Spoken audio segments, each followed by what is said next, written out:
తెలుసు కదా, రాక్షస కులము. రాక్షస కులానికి దగ్గర విద్యను చదువు. అవునా?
కులము అంటున్నావంటే కులం ఏం చేస్తున్నావు నాన్న? మంచి గుణము కావాలి. విన్నావా? ఆ యొక్క శ్రీ నారాయణుని నా మధ్యలో తలుస్తూ అదిగదిగో చూడము నాన్న, నీ చేతులారా శ్రీ మహావిష్ణువు ఒక్కసారి దండ పెట్టినవనుకో నువ్వు చేసిన పాపం లే స్వామి. అక్కడ ఉన్నాడు అదిగో చూడండి. అదిగో చూడండి.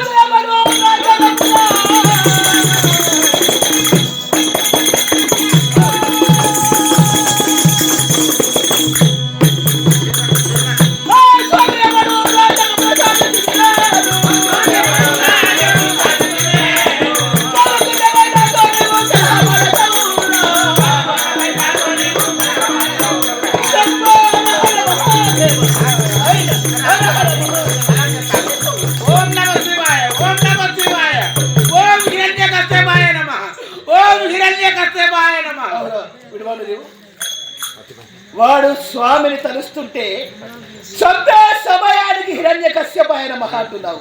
నా క్రోధమే చల్లారుతుందిరా నీ మాటలకు. మరి అవునా? స్వామి ఎవరురా? వాడు జగాలను సాధించి ఉన్నాను, త్రిలోకములను తిరిగి ఉన్నాను. నాగలోకము, దేవలోకము, ఆయన విష్ణులోకము, బ్రహ్మలోకము, ఏ లోకాలన్నీ గాలించిన స్వామి అనేవాడు మునుముందుకు రాలేదు. ఎవడు నీ స్వామి? అవునా? ఆ యొక్క శ్రీహరి నాన్న. స్వామి అంటే ఎవరనుకుంటున్నావు? ఈ సృష్టికి భారకర్త. జగాలను సాధించిన దేవుడు అనేవాడు ముందుకు రాలేదు. మునీశ్వరులను చెరువులో పెట్టినారు. నారాయణ అన్న వారి నాలికలు కోసి వచ్చినారు. ఆయన ముక్క ముక్కలుగా నరికిన భక్తులను కాపాడని వాడు వాడొక భగవంతుడా? ఏ స్వామి ఎక్కడ ఉన్నాడు చెప్పండి నాన్న.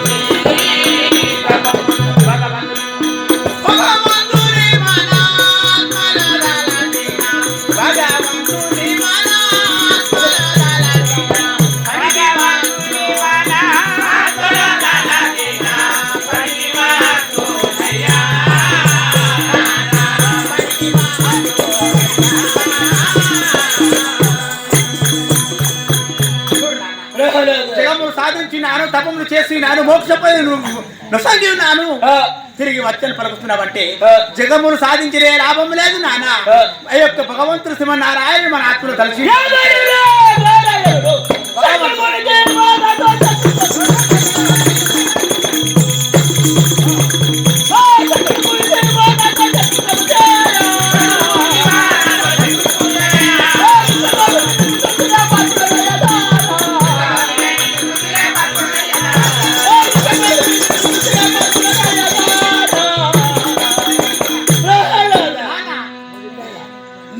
శత్రునామ సంకీర్తన చేస్తున్నావు కాబట్టి అయినా నాకు మిత్రుడివి కాదురా, మిత్ర ద్రోహివి.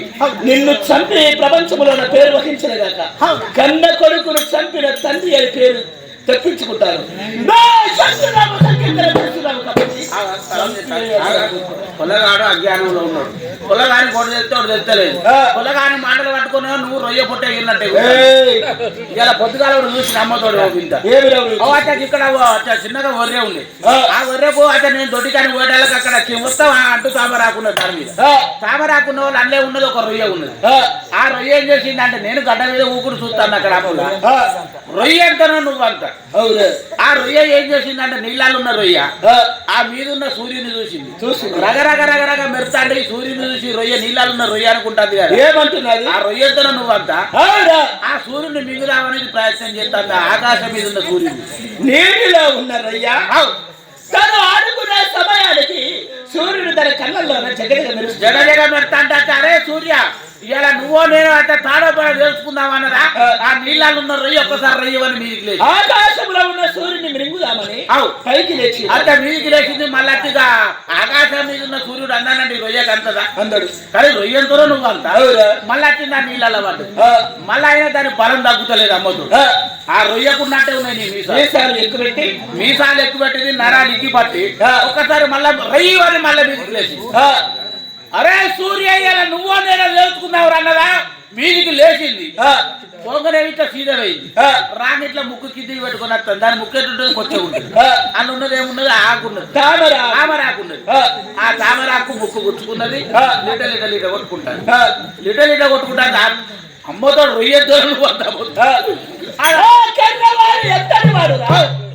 దౌర్భాగ్యుడు ముందుకు వచ్చి యుద్ధము చేయాలి. అదే మాటలు వచ్చి ప్రాణాలు తీసేవాడు.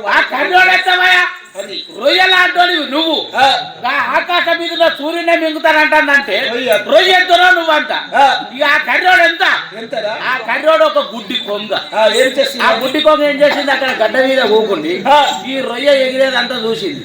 ఆ గడ్డ మీద చూసింది గుడ్డి కొంగ రెపరేపరేపరేపాలు వచ్చింది. లటకర ఒడుచుకున్నది లొట్టుకొని నోట్లేసుకున్నది లేచిపోయింది. రొయ్య నువ్వంతా ఆ కర్రోడు గుడ్డి కొంగ అడుగుంటావు. నువ్వు రొయ్యలాంటి నాకు తెలియదు అనవాన్ని బలం అంటే ఇందులో రొయ్య గొప్పదా కొంగన? ఆకాశం మీద ఉన్న సూర్యునే మింగుతారంటే రొయ్యే గొప్పది. వాడు గుడ్డి కొంగ లాంటి ఆ కర్రోడు. శ్రీహరి గుడ్డి కొంగ లాంటి వాడు, నేను రొయ్య లాంటి వాడిని. రొయ్యకున్న ఆకాశమందు ఉన్న సూర్యుని మింగపోయినదంటే దాని బలము, దాని ధైర్యము, దాని సాహసము ఏమనవచ్చును. నంబర్ 1 అంటే నేను రొయ్యను, ఆడు గుడ్డి కొంగ. గుడ్డి కొంగ ఈ జట్టగాకరా చూసుకుందాం. మళ్ళా సముద్ర బిడ్డ మళ్ళా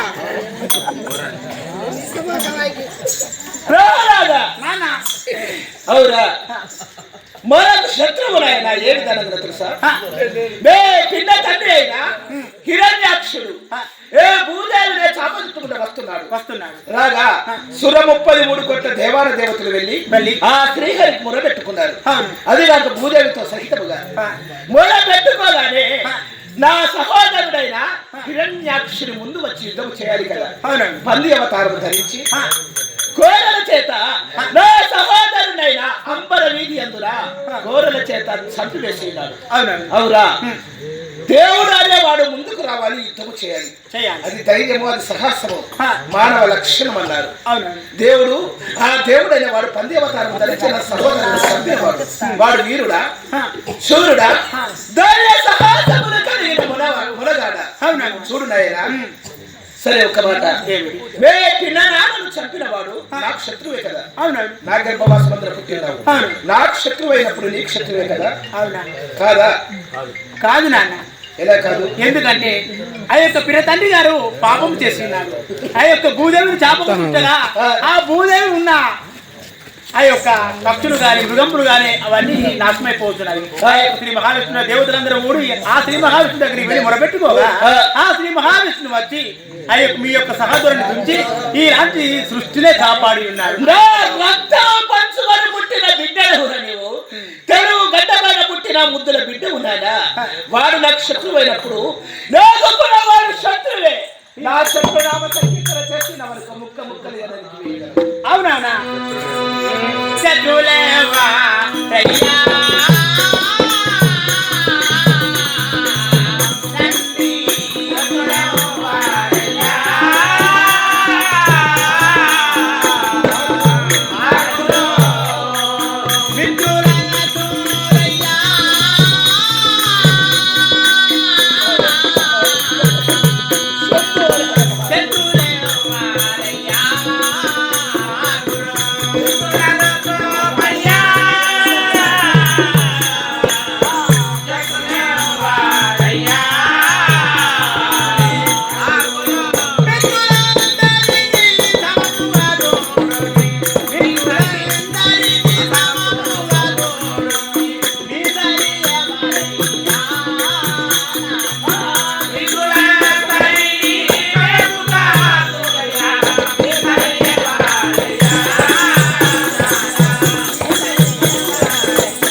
అంటున్నావంటే మనలోనే ఉన్నది తండ్రి. ఏంటిదంటే తెలుసా, మీ మిత్రులందరినీ నేర్పుతోటి చక్కగా చూడము. కామ క్రోధ మోహ మద మత్సర్యంపులు కూడా మనలోనే ఉన్నాయి. ఆరుగురు అలాంటి శత్రువులు అంటున్నావు అంటే శత్రువులు ఎవరు కాదు నాయన, మన లోపమే ఉన్నది. అందులోపట మనిషి అనే వాడికి శత్రువులు ఎవరు ఉండరు. 6 షడ్గుణములు, 6 కామ క్రోధ లోభ మోహ మద మత్సర్యములను ఎవరు ఆపుకుంటాడో వాడికి శత్రువు అనేవాడు ఎవరు ఉండడు. అందు గురించి శత్రువులందరికీ మిత్రువు నానా, శత్రువులను మంచివారులను చెడ్డవారులను రాజ్య పరిపాలన చేస్తున్నావు. నీతో సమానమైన వారు ఎవరు లేరంటున్నావు. నీతో సమానమైన ఏం చేస్తున్నారు? ఇంటర్కి పోలే మంట పెడతాను. ప్రహ్లాదుని ఎటువంటి తప్పు లేదు. అవురా, గొడ్లను కాసే కాపరి మంచివాడైతే గొడ్లన్నీ మంచి అవుతాయి. ఆ కాపరే దొంగవాడైతే అవి దొంగ గొడ్లన్నీ దొంగవైతాయి కదా.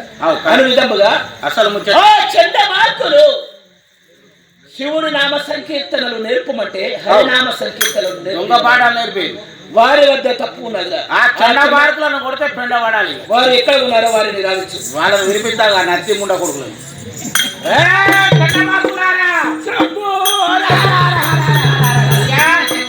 ఆచార్యులారా, మీకు అట రాజుగారికి విద్య అట్ట పిల్లగారికి విద్య నేర్పిరాడు కదా.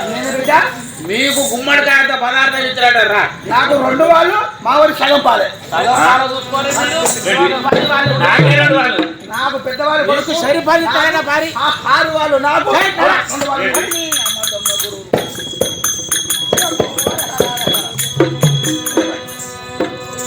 గురుదేవ,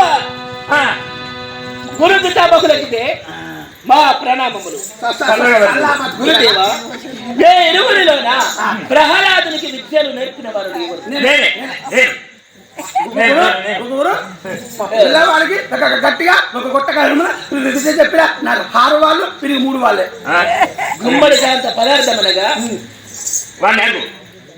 ఎవరు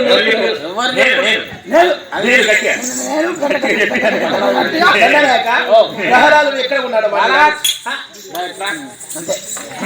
గురుదేవ, ఇరువురిలోనా నేనే నేర్పినానని వితండ వాదముల చేత ఆయన కలహం పెట్టుకుంటున్నావా? ప్రహ్లాదునికి మీరు చెప్పిన విద్యను వాడి నోట అనిపించదు. గురు అనిపించు చెప్పు. ఓం హిరణ్యకశ్యపాయ నమః. ఓం నమో నారాయణాయ.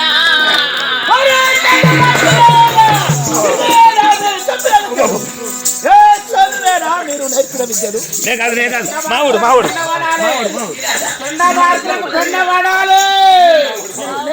దొంగ కళ్ళు చెప్పుకుంటా, లంగ కళ్ళు చెప్పుకుంటా చదువులు నేర్పిన నేనేనంటే నేనే అన్నారు. ఇప్పుడు 4 దెబ్బలు వేసిన నేను అంటే నేను కాదు. నాకు 1 బాలు, వాళ్ళకి 6 వాళ్ళు. వాళ్ళు కాదు మొత్తం నాకు. ఓ గుండు బాగున్నాడు. ఇట్లా గురుదేవ, ప్రహ్లాదునికి శివనామ స్తోత్రము నేర్పమన్నాను. హరినామ సంకీర్తన నేర్పిన వారు వీరులేనా? రాజ కుమారుడని వాడిని దండించలేదు. రాజ కొడుకని కొట్టక వాడిని మన్నించినాము. మన్నించినాము. చదువు నేర్పేటప్పుడు రాజు కొడుకైనా, రైతు కొడుకైనా, పటేలు కొడుకైనా, పాలేరు కొడుకైనా అంతే ఒకే సమానం. తప్పులు చదివిన వాడిని నాలుగు వాయించే వాడికి సకల విద్యను నేర్పించాలి. అది నాటి నుండి ప్రహ్లాదుని తీసుకుని వెళ్ళి వాడు హరినామ సంకీర్తన చేసిన 4 దెబ్బలు కొట్టి శివనామ సంకీర్తన. మళ్ళా ఏదన్నా తేడా అనుకో మీ ఇద్దరు గుండ్లు ఒరిగించి ఆ 3 బార్ల కాడ ఉప్పు పాత మీ ఇద్దరు. అవురా? సరే ప్రహ్లాదుని తీసుకుని వెళ్ళి ఏమన్నా తేడా రావద్దు. ఈ ఊరు కొట్ల ఉత్సాహం మీ గుండె మీద ఓపిస్తా. చదువు తేడా మళ్ళీ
ఇది యొక్క పాఠశాల.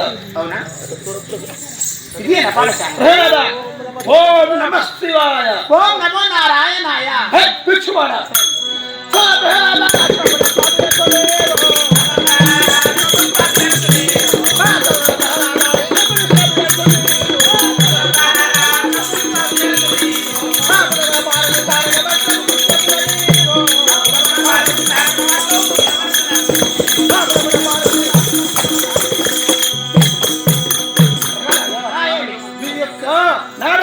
మమ్మల్ని ఏళ్ళ పాలు చేస్తావు కదా, ఆ యొక్క తారక మంత్రాలను పఠించాడు.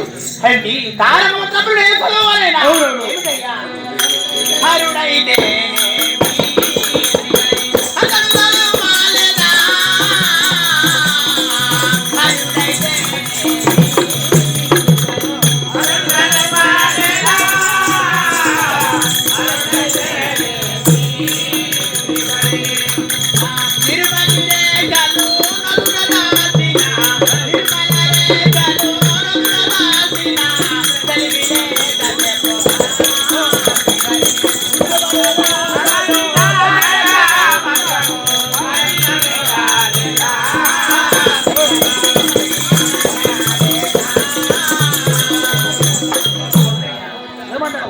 హరుడైన శివశంకరుడు అని పలకమంటున్నావంటే ఆ యొక్క శివశంకరుడు శ్రీమన్నారాయణుని ఓం నమో నారాయణ పలికినాడు.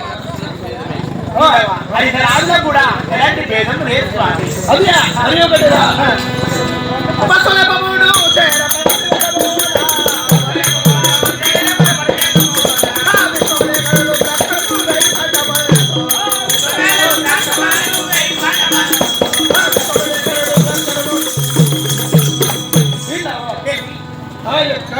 రుద్రాక్షలు భద్రాక్షలు పైన ధరించాలి.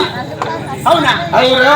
ఈ యొక్క తిరుమల తోచి వేసేనా ఆ యొక్క విభూతి ధరించాలి నీవు. అవునా? విభూతి అనేది ధరించవలను. ఈ తిరుమల రేఖలు తీసివేయాలి. ఓం నమః శివాయ హర హర మహదేవ శంభో శంకర అంటూ నామస్మరణ కొనియాడాలి నీవు. అవునా? సరగుణ